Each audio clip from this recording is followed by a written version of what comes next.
Et avec l'honneur et respect, m'a introduit Madame Ni, Martine Moïse, une femme qui a un pile courage, qui une autre fois prend courage à demain, même s'il a souffert, pour le petit morceau dans la salle senti.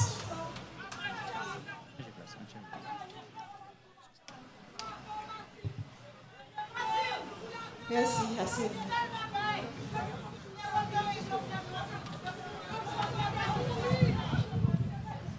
Monsieur le Premier ministre, Mesdames, Messieurs les membres du gouvernement, Mesdames, Messieurs les représentants des pays amis, Mesdames, Messieurs les fonctionnaires de l'État, hauts dignitaires de la fonction publique, Mesdames, Messieurs les représentants des institutions indépendantes, Mesdames, Messieurs les officiels des 10 départements de la République, Mesdames, Messieurs les représentants des collectivités territoriales, Mesdames, Messieurs les représentants du secteur privé des affaires, Mesdames, Messieurs les représentants des organisations de la société civile, Mesdames, Messieurs les représentants de la diaspora, frères Maxime dans tout le pays.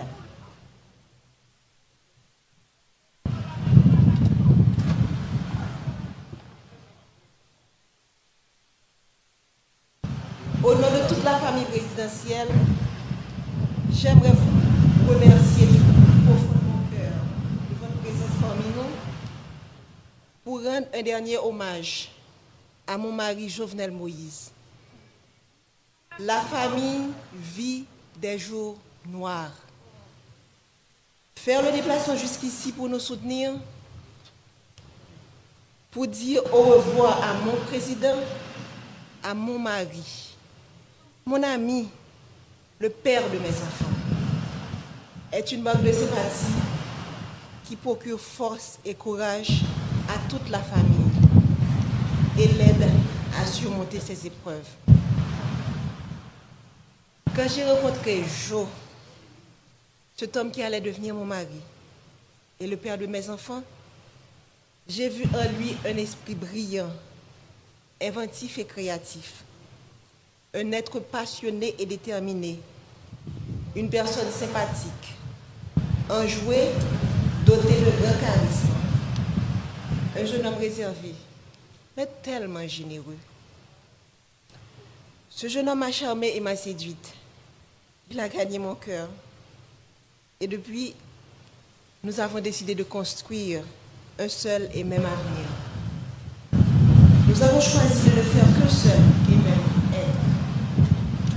Il est devenu ma chair et mon sang coulait dans ses veines. Il est devenu mon hymne et moi son orchestre. Ce jeune homme passionné, cet entrepreneur à succès, mon Jovenel Moïse, a toujours cherché à faire plus, à faire mieux. Pour avoir été longtemps une victime, il connaissait bien les vices de ce système pourri et injuste, dont personne avant lui n'a voulu parler. Ce système auquel peu avant lui ont voulu s'attaquer. Alors il a décidé de se lancer dans cette bataille pour le changement. Il s'est retrouvé du jour au lendemain avec tout le système en bloc en face de lui. Il a été traité de tous les noms, sous l'anonymat des réseaux sociaux, derrière la toute-puissance des micros et la pointe des stylos vendus à prix d'or, caché sous des titres ronflants dont il s'affuble. Expert S-mensonge, consultant en génération de problèmes, technicien du chaos, politicien miséreux et si misérable. Chacun s'est voulu plus créatif que l'autre. J'entendais des adjectifs associés au nom de l'homme de ma vie et j'avais du mal à m'imaginer que la folie du pouvoir, la vulnérabilité économique, l'envie pouvaient conduire à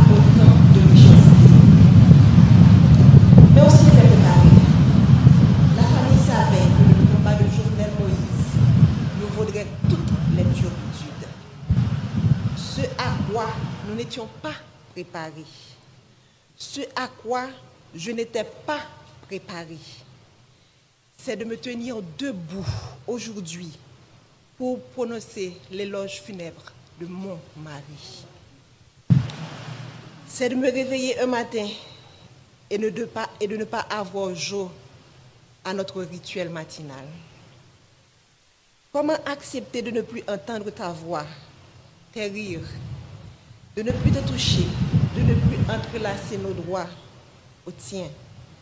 Comment t'imaginer partir quelque part sans moi, sans des enfants?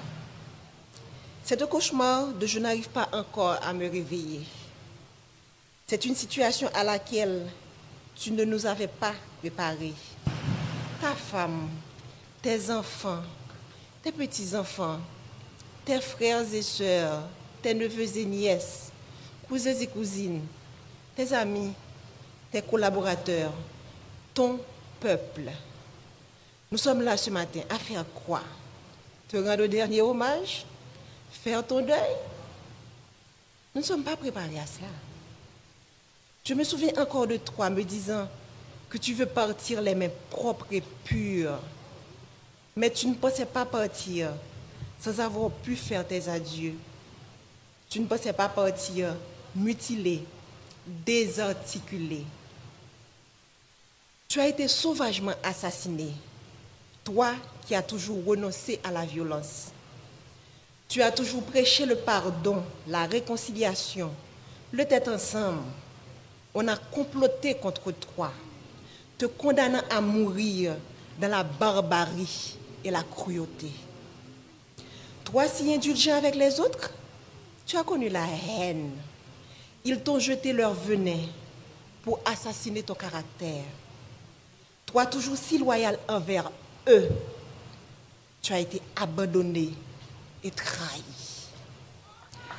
Ton assassinat a mis à nu leur haine, leur laideur et leur lâcheté. Quel crime as-tu commis pour mériter un tel châtiment? Toi dont le plus grand péché a été d'aimer ton pays, défendre les plus faibles, les plus vulnérables, les plus opprimés, les sans voix contre l'avarice des uns et la cupidité des autres. Est-ce un crime? Vouloir libérer l'État des griffes d'oligarques corrompus, est-ce un si grand méfait? Pourquoi vouloir électrifier son pays provoque autant de haine et de violence? Quand combattre la corruption est-il devenu un délit? Pourquoi vouloir démocratiser le crédit est un péché? Comment lutter pour l'égalité des chances d'accéder à la fonction publique est devenu condamnable? Sœurs et frères, haïtiennes et haïtiens, si vous croisez les bras, regardez les bourreaux, le sang ne cessera de couler. Aujourd'hui, c'est Jovenel Moïse.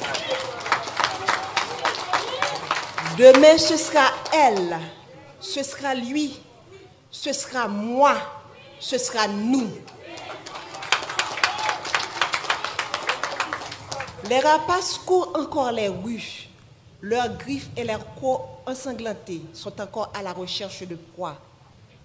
Ils ne se cachent même pas. Ils sont là à nous regarder, à nous écouter, espérant nous faire peur. Leur soif de sang ne s'est pas encore étanchée. Mais Jovenel nous a montré le chemin. Il nous a ouvert les yeux.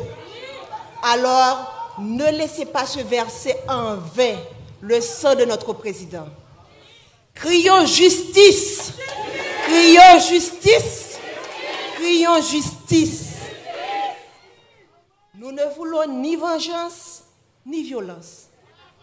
La violence amène la violence, répétait souvent le Jovenel Moïse, le président. Nous ne céderons pas non plus à la peur. La peur engendre la peur, disait-il toujours. Nous allons les regarder droit dans les yeux, comme Jovenel Moïse les aurait fixés. Et nous allons leur dire, c'est assez.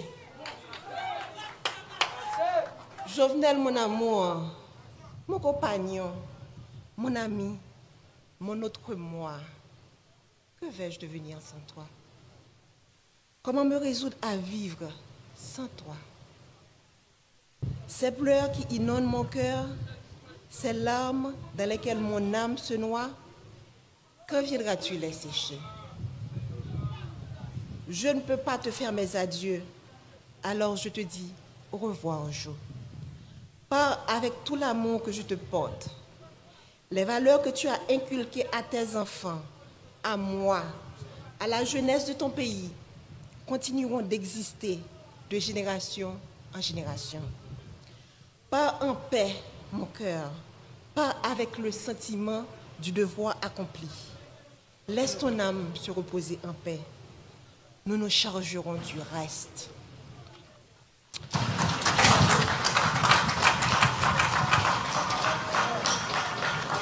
Aksem haïtien qui vivent dans 4 coins pays, dans la diaspora, nous-mêmes qui venons supporter la famille dans un moment difficile, nous disons merci en pile. Présence ou ben nous force et courage pour nous kembe. Yo assassiné le président Jovenel, mais yo pas qu'à assassiner vision. Yo pas qu'à assassiner l'idée. Yo pas qu'à assassiner rêve li gagné pour pays.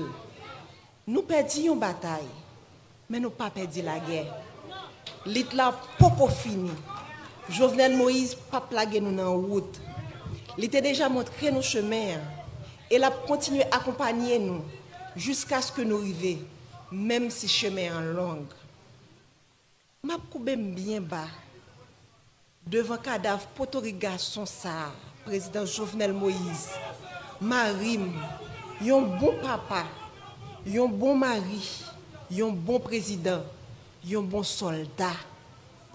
Nous faisons toute campagne ensemble, passer dans tout petit coin pays pour nous comprendre plus bien qui mauvais la vie frère ak sœur nous a subi. Jodi a m'a dit son au revoir, c'est pas un adieu. M'a saluer chaque monde qui vient saluer des pas pour tout garçon ça. Qui tape mené une bataille qui est un pile monde qui a privilège pas de comprendre mais qui veut dire un pile bagaille pour monde en dehors yo.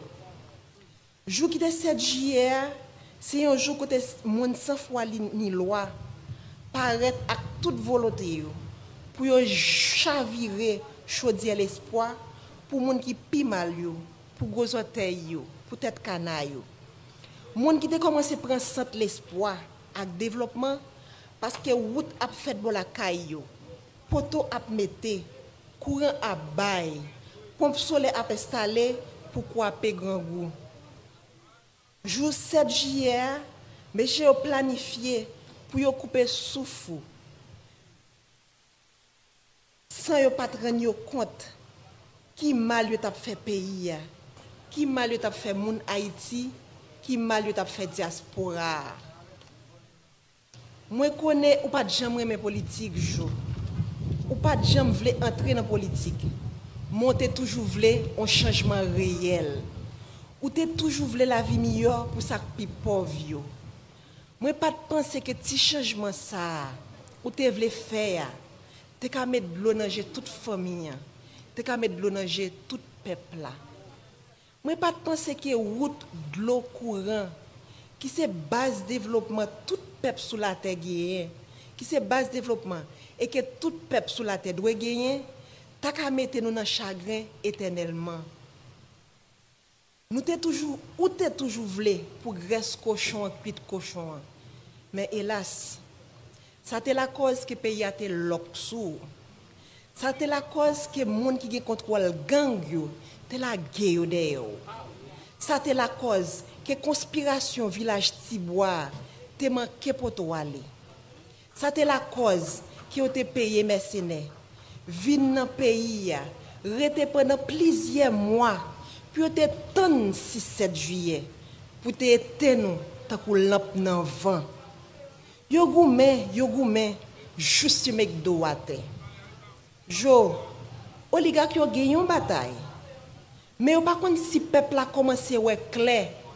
Si peuple a commencé à comprendre, Si j'ai calé, qui donc ou devant, nous perdons une bataille, mais la guerre a pas fini.